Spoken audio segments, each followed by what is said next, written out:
Older, accomplished women sometimes fail to realize that their financial status play no role in whether or not a man chooses them for a serious relationship or a one-night stand. They try to sell themselves to men by emphasizing their achievements rather than the many other qualities that men look for in a partner. No guy has ever gotten his sausage hard over a woman's money in all of human history. I don't know if it's the womanist dogma, delusion, or attempting to overcompensate for what they lack, which would be youth, attractiveness, and fertility. After all, his money is her money, and her money is her money. That's not to say I ignore or minimize successful women. The majority of males cannot compete with the abilities of some of these ladies. However, a woman's career and financial success are irrelevant to males in romantic partnerships. That information is off limits, though. If women want to prove something to men, that's their business. But it's important to remember that womanism has driven many women into isolation and discontent. They decided to go in this direction. First and foremost, more women live in metropolitan areas. Although city-to-city gender ratios vary greatly, a recent report from Columbia University suggests that women outnumber males in major urban centers. It's a matter of supply and demand, and these mature women have to compete with younger women who are in their prime and willing to do everything to land a wealthy man. Women from developing nations are luring men from developed nations because of the superior treatment of males, whether it be out of need or cultural preference. But remember, they chose this life, so let them live out the consequences. More males are of poor quality. Finally, males predominate in the lowest echelons of society. Both drug use and intentional self-harm are far more common among males than among women. Reach a social dead end. Scientist David Seligman studies evolutionary psychology. Women's strict standards contribute to this pattern. The number of males from which they may really choose a partner is drastically reduced. Few men of decent social standing, sufficient self-confidence, and good resource potential remain prepared to commit, and it is these men that women compete for. It escapes their attention, though, because there won't be enough males to go around if everyone is competing for the top 10%. Or they'll never settle down with a single woman, let alone one of a certain age, and when they don't get what they want, they'll start saying things like, "I can do bad all by myself," instead of seeing that perhaps they should reduce their demands. Men, on average, place a higher value on physical beauty that comes from youth than women do. Women are more interested in material success and social prestige.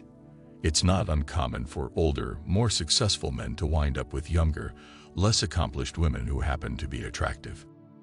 You won't have to approach or date ladies ever again once you have enough money. In essence, you could just buy them for the night and go on.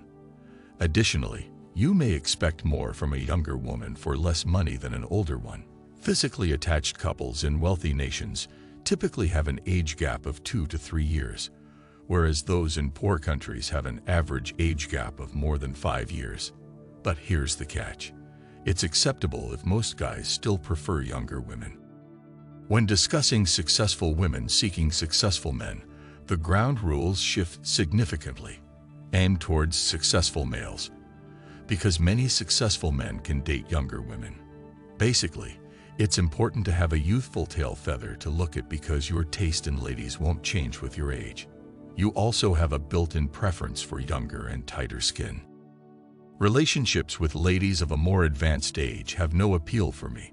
Quite simply, you are overpaying for something that is losing value. No matter where you are on Earth, it should make sense.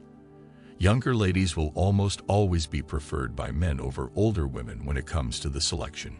Men typically seek out more feminine partners than working women. Some female readers may be put off by this, but the choice is between fantasy and reality, and both logic and science show that men prefer women who are more feminine. Although you paid for the supper, many of them wouldn't provide you a hot cup of tea. That's only one of the numerous reasons why I avoid relationships with women my age or older. They are always talking about themselves and their achievements, which is boring and irrelevant to me.